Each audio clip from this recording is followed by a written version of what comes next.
Hello बच्चों, so let's understand the question first. In which frequency range space waves are normally propagated?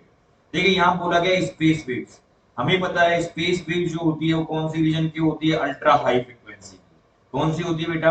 Ultra high frequency. तो ये question का जो answer है वो डायरेक्टली पता लग रहा है कि अल्ट्रा हाई फ्रीक्वेंसी का वेव होगा।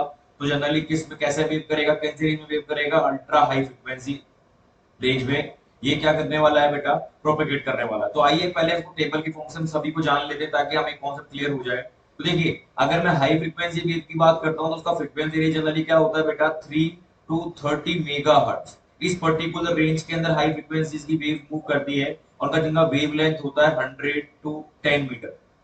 देखिए, जितना ज्यादा फ्रीक्वेंसी होगा उतना कम आपका वेवलेंथ होने वाला है। ठीक है। सिमिलरली अगर हम बात करते हैं वेरी हाई फ्रीक्वेंसी वीएचएफ, तो यहाँ पे क्या होगा? 30 टू 300 मेगाहर्ट्ज। जिनका वेवलेंथ कितना होता है बेटा?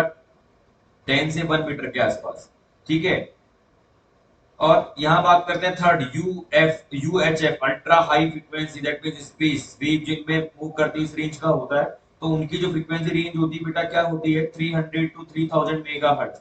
दैट्स व्हाई हम ये कह सकते हैं कि स्पेस वेव जो है वो यूएचएफ फ्रीक्वेंसी के लिए प्रोपेगेट करती है और इनका जो वेवलेंथ होता है 1 से लेकर 0.1 मीटर के बीच में होता है। And finally SHF, super high frequency wave. So the frequency range belongs to 3 to 30 gigahertz. देखिए गीगाहर्ट्ज है बहुत ज्यादा। तो उसके लिए हमारा जो वेवलेंथ होता है 100 टू 10 के अप्रोक्स होता है। तो हम इस पर्टिकुलर रेंज में होता है। तो हम कह सकते हैं कि जो स्पेस वेव्स होता है बेसिकली कौन सी रेंज पे, कौन सी फ्रीक्वेंसी रेंज में? अल्ट्रा हाई फ्रीक्वेंसी रेंज में मूव करता है। तो हमें टेबल पहले से हमें क्लियर होना चाहिए इस टेबल की। अगर नॉर्मली अगर आपको पता है तो इस क्वेश्चन का आंसर आप सिर्फ देखते ही कर सकते हैं। Okay dear, so I think you will get the answer. Thank you very much.